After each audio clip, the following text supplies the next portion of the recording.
Hey guys, Jay from RS Garage. Today I'm going to be assembling a 94mm stroker 2JZ for Adam LZ. The guy does a lot of drifting. He's got a business that's not far from here called LZ Manufacturing, where they have various workshops along with enough area to play with their cars at work. I've been out there a couple times. It's a pretty neat vibe. Anyhow, we have a Brian Crowder 94mm lightweight crank, a set of Brian Crowder titanium connecting rods, and a set of CP pistons that have been treated to a line-to-line abradable skirt coating. Everything is clean, measured, and ready to go together, so we can start the assembly now.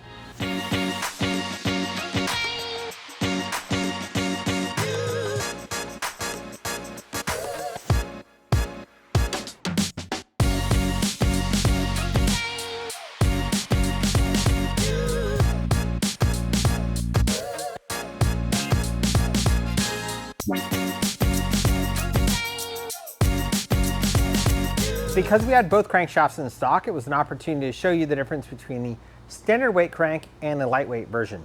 The lightweight version has 7 hours more of additional machining time to turn this into this. It includes rifle drilling the crank, knife edging the counterweights, scalloping behind the counterweights, and scalloping out material behind the rod journal.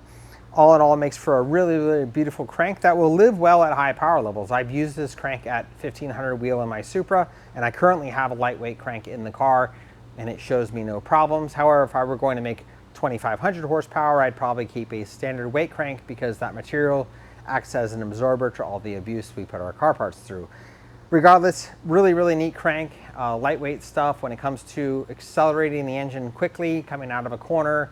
In this case, these engines are whipping around in RPM as the tires are loose, and they opted for the lightweight crank and the titanium rods, which we'll see a little bit later, both really neat components.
If this is the first time to the channel and you're watching me put this assembly grease or assembly paste on the threads of the fastener, it's important to where you put that paste. I'm putting it on the threads of the broached end of the stud, the side of the stud that has the Allen key for installation and removal of the stud, and the underhead of the nut. I don't put it down in the block. I just use oil to keep corrosion at bay, and I don't put it on the washer because you don't want the washer rotating as you torque that up to spec. Now, as far as the torque specs go, ARP has specially formulated the Ultra Torque Lube to be the right amount of friction. There are slipperier greases out there that will allow you to tighten that fastener further on the same torque spec, but that's not always what you want. The fasteners are calibrated for about 80% of their yield, and that gives you some headroom in your fastener. So it's important that you follow the instructions. Don't listen to your friends. Don't listen to some guy on the internet. Just follow the instructions and torque the fasteners to what ARP prescribes as the correct torque with the correct lube on the fastener.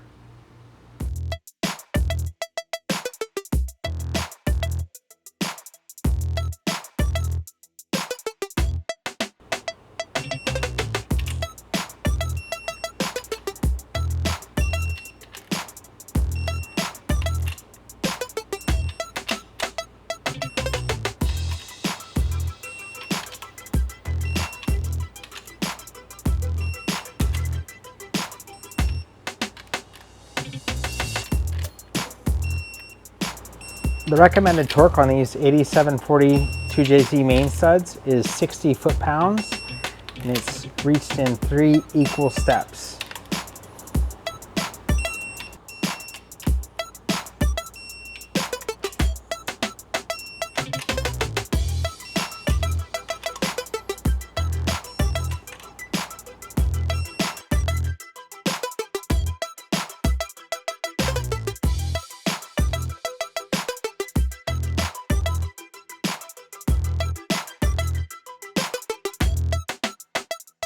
All of the Mazworx blocks have a CNC machined O-ring cali plug and freeze plugs.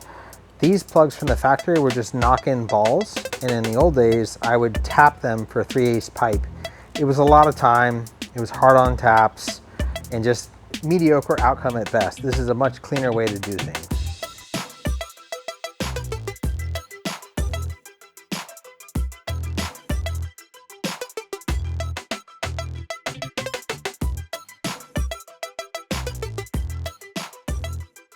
These are both Brian Crowder connecting rods, except this one's made out of titanium.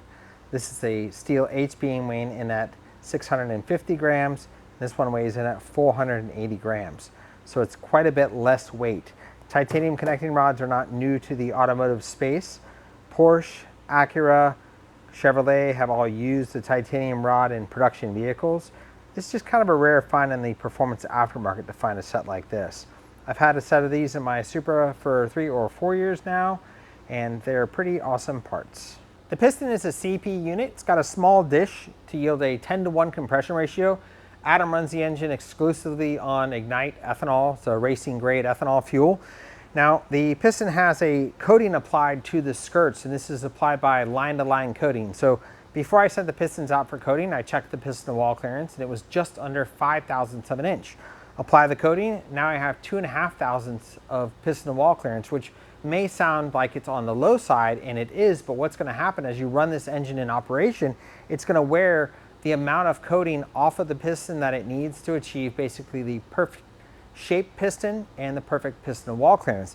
This coating also keeps oil around. It's kind of got some porosity to it when you look at it under a microscope, and if you start looking at cylinder walls when they scuff, one of the problems you get into with scuffing a cylinder wall is once it scuffs, it removes the crosshatch, and now there's no oil reservoir present to not only seal the rings, but lubricate the rings and lubricate the piston. So it's kind of a downward spiral effect.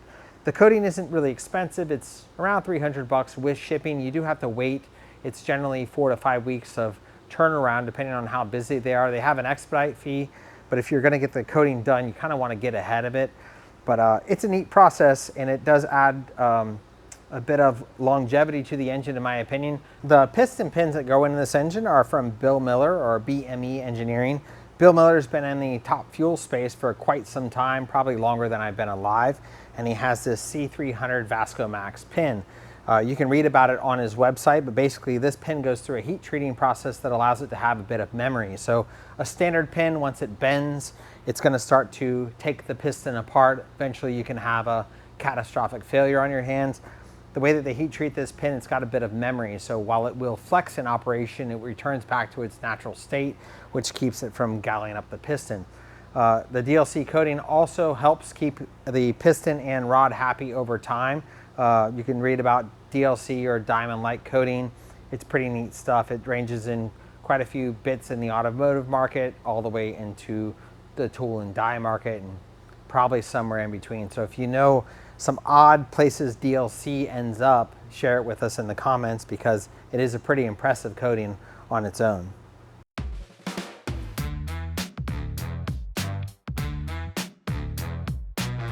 I can laughingly joke with my V8 friends about why I build 6-cylinder engines, and I can tell you that by the time I'm done with these clips, my thumb is pretty sore, and that if I had an 8, 10, or 12-cylinder engine, I'd have to stop and give my thumb a break pushing these clips in.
Now we mentioned earlier that the stroker crank was going to move the piston further up and down the bore.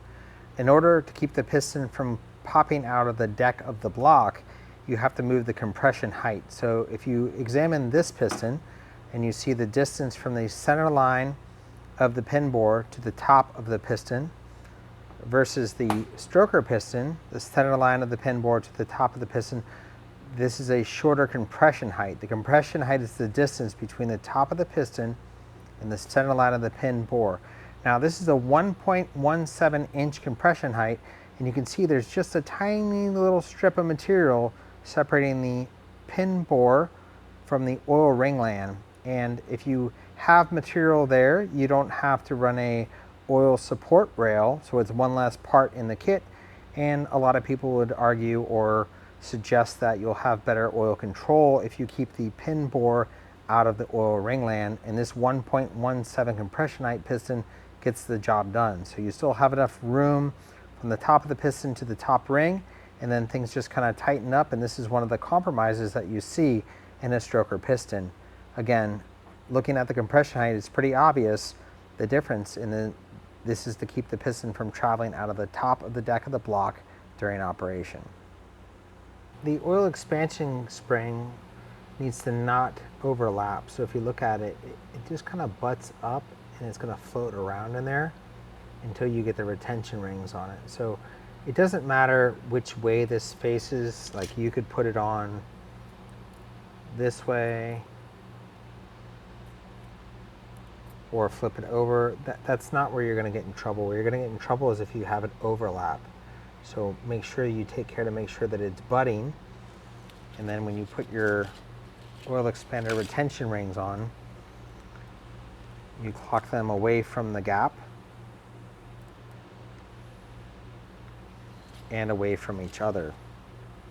But otherwise the oil expansion ring is kind of a dumb part compared to the second ring and the top ring. The second ring on this set is a Napier hook ring. So if you look closely at it, let's give it a quick wipe with some ATF. There's a hook right here. And what that's going to do is as this ring is traveling back down the bore, it's going to drag excess oil off the bore.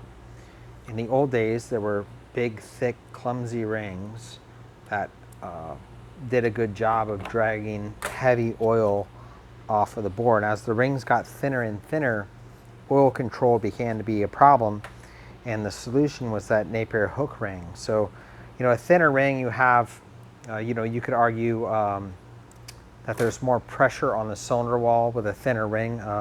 My buddy Bren Strader out at EFI University, he's like, standing on 2 feet or standing on 1 foot, you weigh the same. So you have more pressure on a thinner space when you have a thin ring.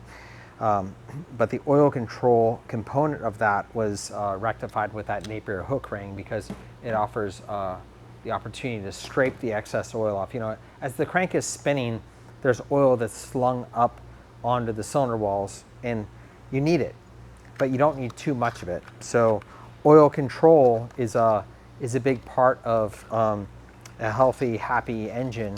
You know, you don't want an engine that's letting oil get into the combustion process, and you don't want an engine that is so oil starved on the bores that it doesn't seal well.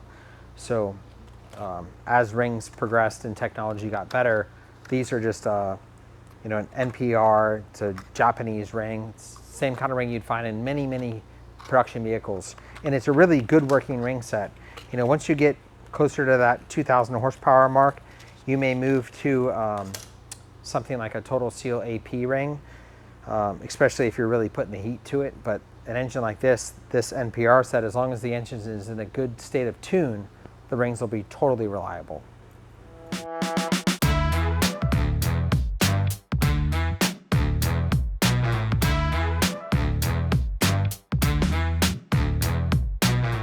With the rings on the pistons, it's time to load pistons and rods into the block.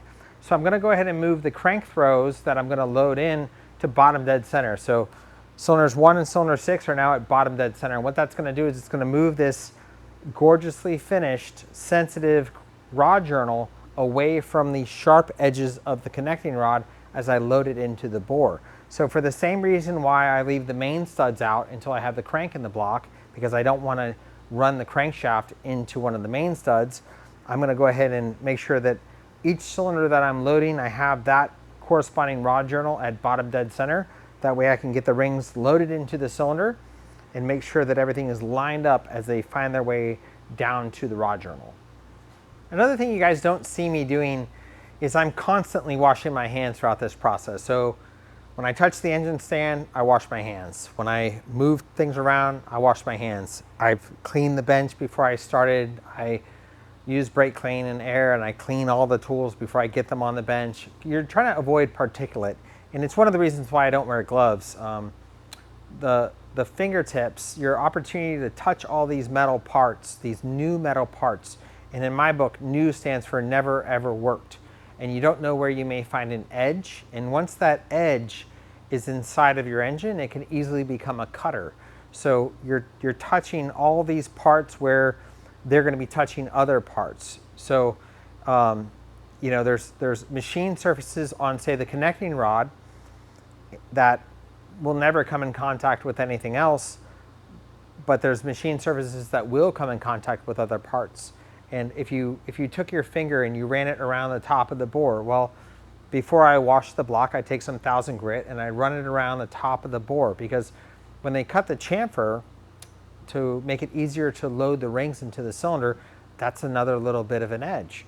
And as you are filing your rings and you're loading the rings into the cylinder wall, if you kind of really pay attention, you can hear the ring work past that gnarly edge.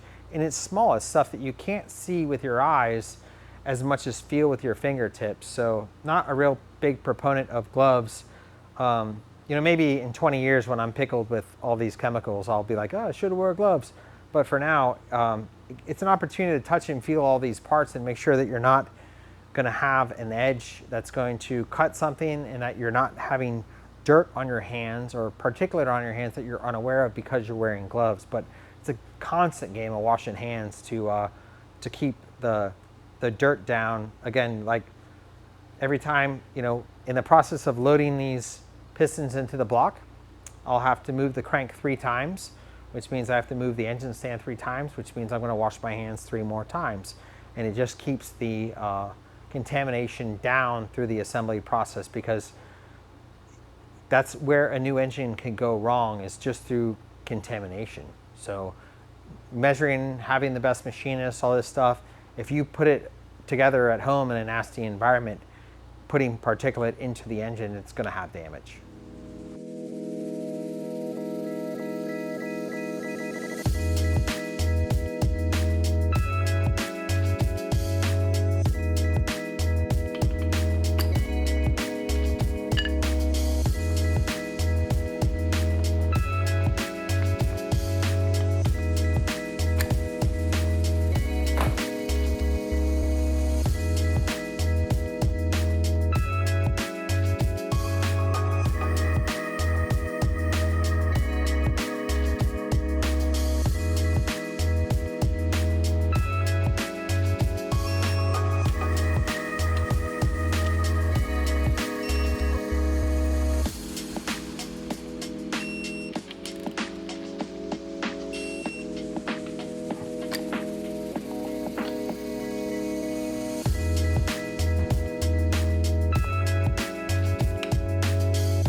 With the short block assembled and the oil pump prepped, I can get the oil pump on the engine, then I can move to the cylinder head and the oil pans. The pump prep isn't that complicated. I take the pump apart, make sure there's no loose flash, make sure that the bypass valve is moving. The bypass valve is present that way when the engine is cold and all the clearances are very tight and the oil is very thick. It doesn't blow the oil filter off the engine. I make sure that that's smooth in its bore, and then I take a look at the gears and make sure there's no corrosion present. The gears are steel, and if the pump sits around for a while in a wet climate like Florida, there can get some corrosion present on the gears. And what happens when you drag that corrosion through the new pump housing is it scores up the new pump housing. I also have put the oil pump housing on the block and check to make sure that it's in alignment with the crankshaft, because the block has been align bored and align honed to fit billet main caps. We'll probably cover pump prep in a different video, but it's worth looking into, because you'd hate to build a whole engine and everything's good and then you put a pump on there and you create some problems in the oil supply of the engine itself. So we'll cover that in another video, but for now I've got the O-rings in the block. I'll go ahead and silicone up the back of the pump, get it installed, and move to the cylinder head.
If you haven't seen one of these before, this is a Tomei oil baffle kit. So it's got flapper doors that are going to open and close depending on where the oil's at in the pan.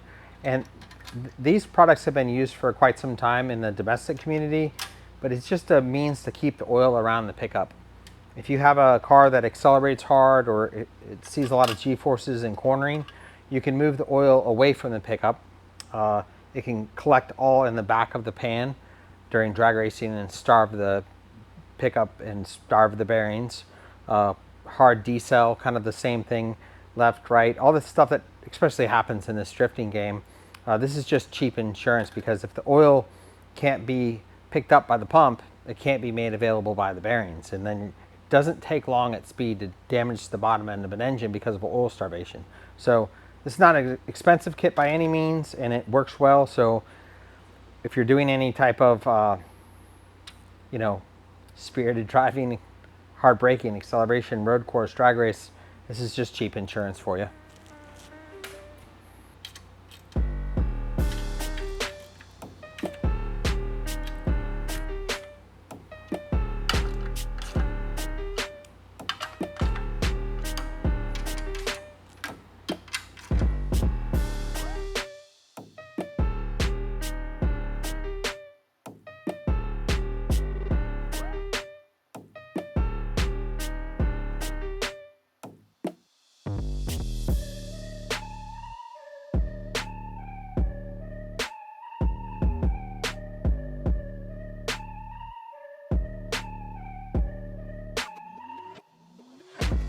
In case you guys are wondering what silicone I'm using, I get it through Subaru. It's a 3-bond 217H. It's a commercial or OEM level grade silicone. I recommend using it over just what you'd get at the do-it-yourself auto parts store. You don't want to deal with leaks. This is a leak-free engine. The JZs don't really have issues with leaking oil like you would in an older engine, but I wouldn't use just a $7 or $8 tube of silicone from the local auto parts store because it's not going to have the longevity that an OEM level sealant would have. So you spend a little bit more money. I get a couple engines out of each tube, so by the time you break it down, it's not really that much more money, but it's worth it to have a leak-free operation.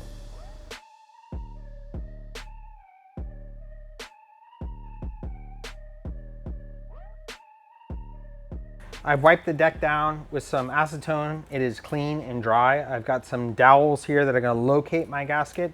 Got an OEM Toyota head gasket. The tab is going to go facing the exhaust side of the block, leaving the hole that delivers oil. It's a restricted hole that's going to deliver oil up to the cylinder head. Is on the intake side of the block. The head gasket can go on upside down, and if you do that, you will have high pressurized oil in the cooling system. It makes a huge mess. So always check, if you've got a little bit of OCD, you can always just put a yellow dot or a paint dot on the tab, acknowledging that you've looked at the gasket and you have it on correctly before you go through all the effort of putting the engine together. I also have the crank keyway back around 10:30 or 11 o'clock. That moves all the pistons down from the deck. I can safely install the head and the cams without worrying about running parts into parts. So the engine will be untimed. So there's a chance that you can run valve to piston or valve to valve interference. So I just keep the pistons down from the deck, get the head on, and then as they move towards timing the engine, they can rotate the crank to TDC. The cylinder head is a really nice piece. It's from Bill at Xtreme down in South Florida. The guy's been in the game for a very long time. When I first got into JZs, he was like the guy to go to, and he's still in it. And he's also done some high-level Porsche casting stuff that are these old Porsche castings that are now making their way to California for these multi-million-dollar builds. But I bring that up because when you look at the chambers, you can see that there's some parts of the chambers that the CNC never touched. And it's not that anyone was skimping on their work. It's that each chamber is a little bit different. So when you write a program, you want the minimum amount of material removed to make the desired performance. And if you go digging out around these seats to make every chamber look the same every time, you're removing material that effectively holds the cylinder head together, whether it be the thickness of the combustion chamber or the area around the valve seat itself. You don't want to just remove material that's unnecessary. So this is strictly cosmetic, but if you got a CNC ported head, you can't fuss about little areas like this because it's just part of the job. It has no negative effect on the performance of the engine. It's just not removing excessive material strictly off of a cosmetic basis. But if you look over the rest of the work on the cylinder head, it is really nice. Full of Brian Crower valve train. It's got a set of Kelford DLC coated buckets and the Bill's handiwork on the porting.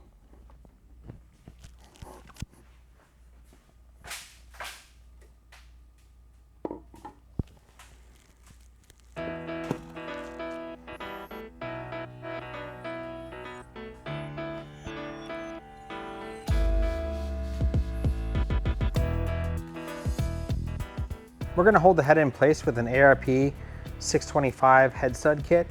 Now, if you notice the washers are missing, it's because Bill has done T-inserts, which I don't have to worry about them rotating. In recent videos, you've seen me talk about the cat's paw washer, which keeps the washer from turning on the cylinder head as you install the hardware. That way you don't have torque scatter amongst the deck of the cylinder head. Well, these insert washers are not going to rotate, so I don't have to worry about that. So I'm just going to lubricate the bottom side of the nuts along with the threads on the broached side of the head stud. The side of the head stud that's going to go down into the block, I'll just lubricate with some motor oil.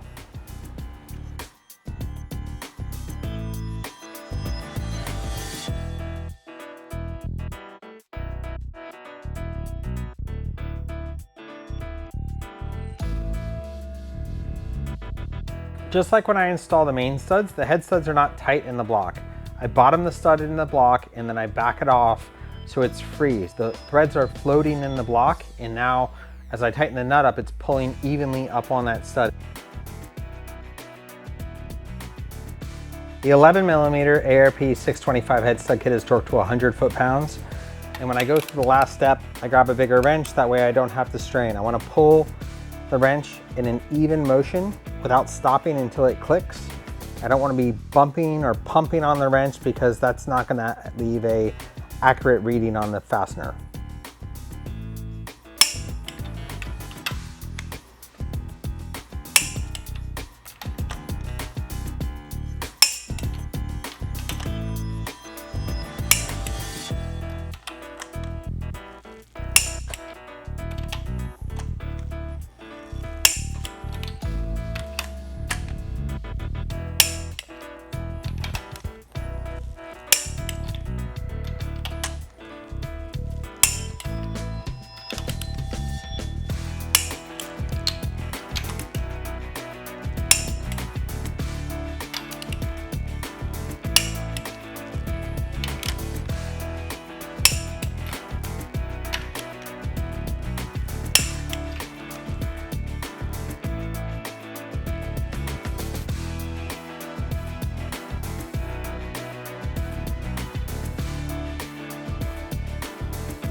The camshafts are a Brian Crower 0312. It's a 272 variety with a VVTi inlet cam. So we're going to go ahead and rub some assembly lube into the lobes on the cam. His previous engine was using a steel cam, and after a couple rounds of weird wear with the buckets, he's going to move back to a chilled cast cam with the same DLC coated bucket and see how that lives.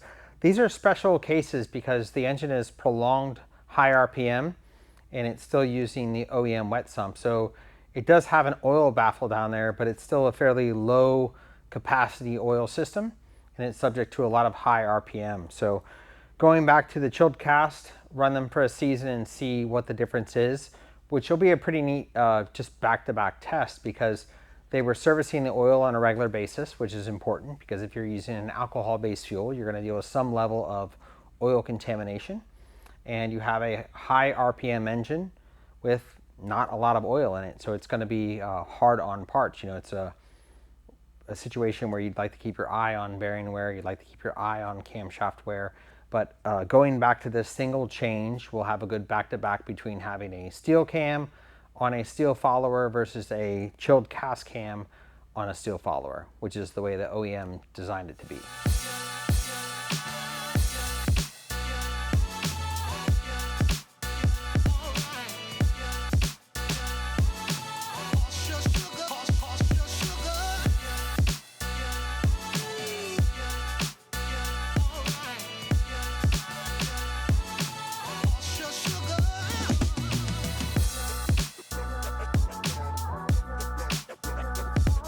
If you notice where the dowel pins are, this is going to make it easy for me to bring the engine up to time once I'm ready to put the timing belt on.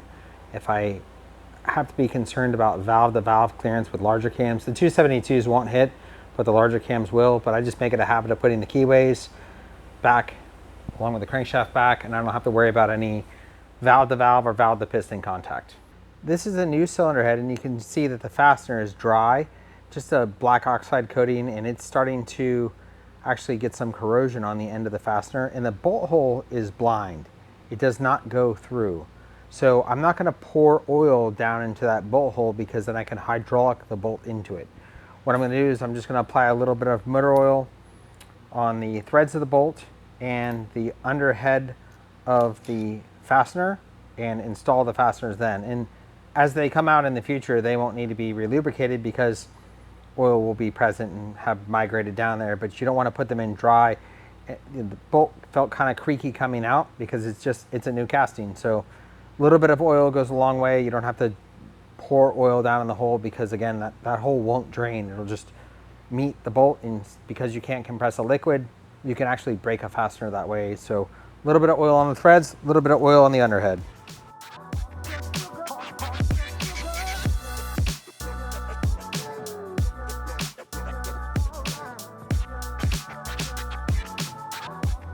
If you're building your own JZ, this is one of the things you're gonna have complete control of, and that's installing the camshafts. And you wanna pull the cams down into their saddles evenly. You don't tighten a cap down all the way and then leave the other half of the camshaft up, because you can bend or break the camshaft. If there is a downside to a chilled cast cam, it's the risk of breaking it during installation and the risk of breaking it during shipping. But both are pretty avoidable. And in my years with the JZ, I've seen one guy break one camshaft while installing it. So it's not a very common occurrence, but it is possible. So you tighten the cams down into the head a little bit at a time, just evenly pulling the camshaft down into the saddles.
So this is as far as I need to take this engine. Freddie at Spec Tuned is going to finish dressing it, get it in the car, and then we'll go over to Adam LZ's place and help him do the startup on it. Startup is a critical event in a new engine's life, so we'll walk through the steps of the do's and don'ts and get them on a course of success.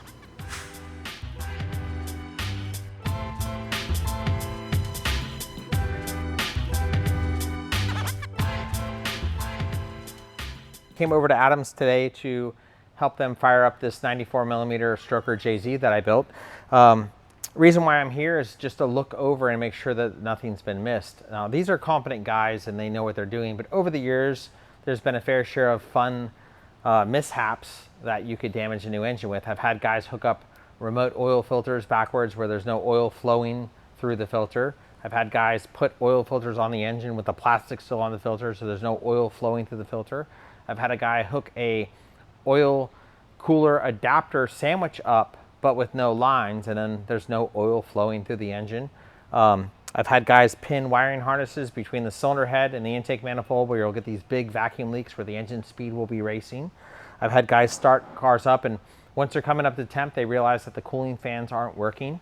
You know, this is a fresh engine, and while all the clearances are set, all these parts are new, and this is the first time that they're going to start the dance of running together, and you want to give that engine an opportunity to have a bit of a familiarization period. Got a quality break-in oil in the engine. Break-in oil doesn't have the anti-corrosive additives, and you don't want to leave it in the engine, but it's not as slippery as a finished product oil, and what that's going to do is it's going to help bed the cylinders in better. So this engine has a abradable coated piston, so the piston to wall clearance right now is around 2.5 thousandths.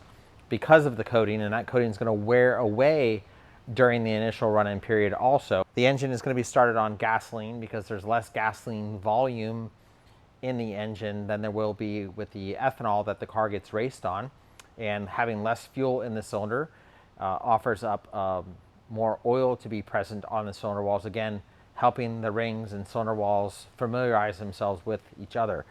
We're going to make sure that the engine's got coolant in it, that it doesn't have an air pocket where there's water flowing through the engine, because we don't want to cook our new engine.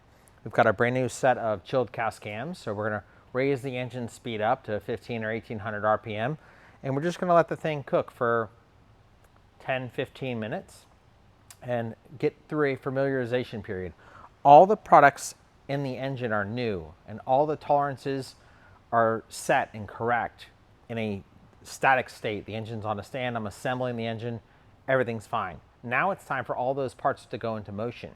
And having a break-in period, you know, you've got your buddy that says, oh, you just start it up and take it to the dyno and run it, because that's what people do with race cars. Well, you can do that if you can afford to do it, but if you're gonna spend a bunch of money and you need the engine to last a long time, it's not a bad idea to put some miles on an engine before you start abusing it.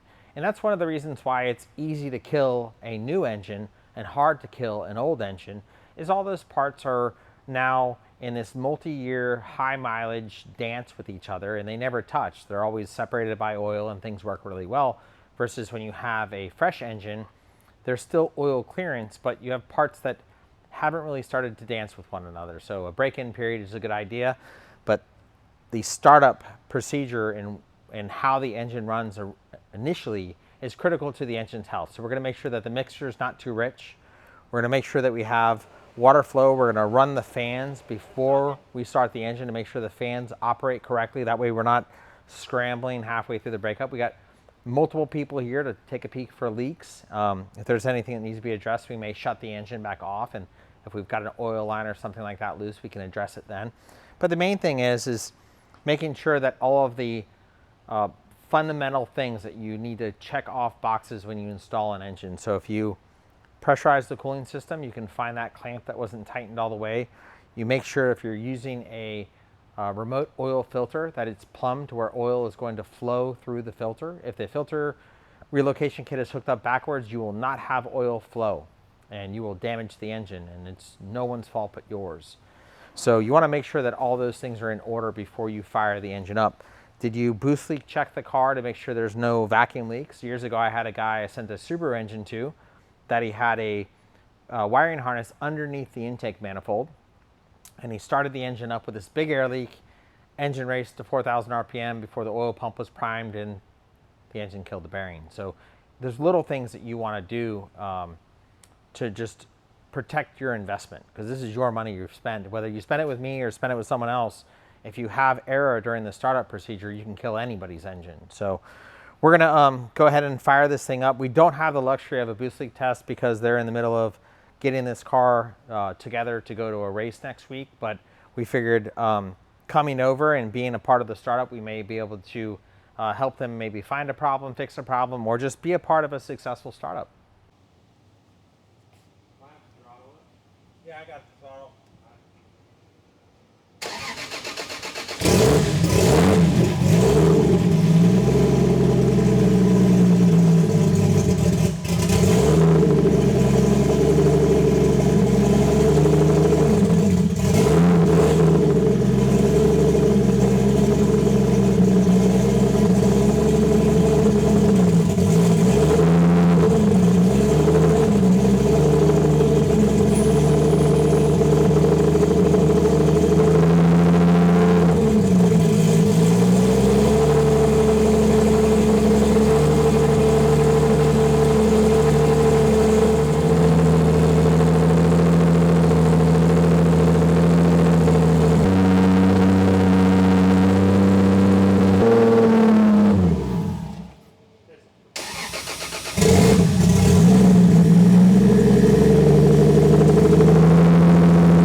had a little bit of drama with the oil filter adapter for the oil cooler, but got that resolved and just parked the engine speed up. The engine's up to temp now. It's parked around 2,500 RPM. And because it's gonna go from that lift to the dyno to a race event, I'm just gonna let it run for a little while. And this will be its familiarization period before it heads to the dyno. So if we're in a perfect world, the engine would get hundreds of miles put on it before it was beat on or driven aggressively, because long break-in periods are gentle on your wallet. Thanks, and I'll see you next time.